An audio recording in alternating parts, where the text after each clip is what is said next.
In One Punch Man Chapter 130, everything has been turned over on its head, both literally and figuratively.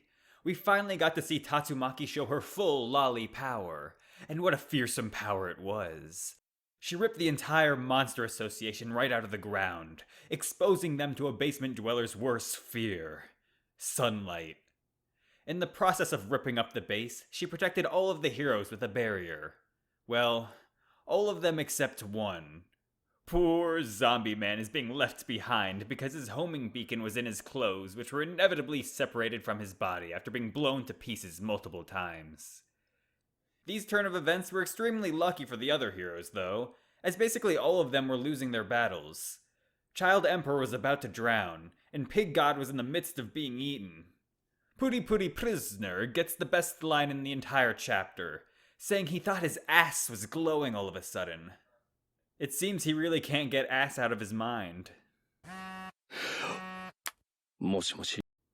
My mask is being a little bitch as usual. After all of the heroes are tucked away in their little safe space, Tatsumaki raises the base straight out of the ground, mutilating the city above. This is the same city where Saitama's apartment is, so let's all pray Caped Baldy hasn't become Homeless Baldy. Maybe him and Homeless Emperor can camp out together at the public park or something.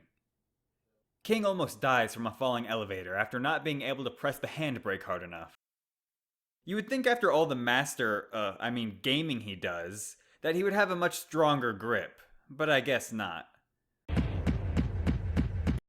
Luckily he's saved by Genos, the guy who almost never shows up anymore.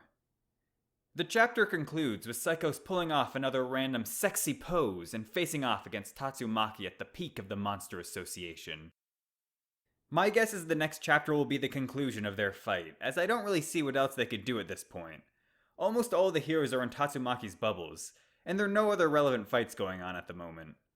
We might get a scene of Garo or Saitama next chapter dealing with the uprooted base, but I think the fight will remain the main focus. At least I hope it does.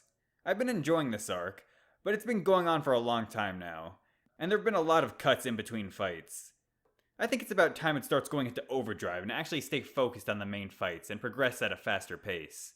One Punch Man started off as a very quickly paced series, and while I like that this arc took a more slow pace route, I don't want it to lose the true nature of One Punch Man.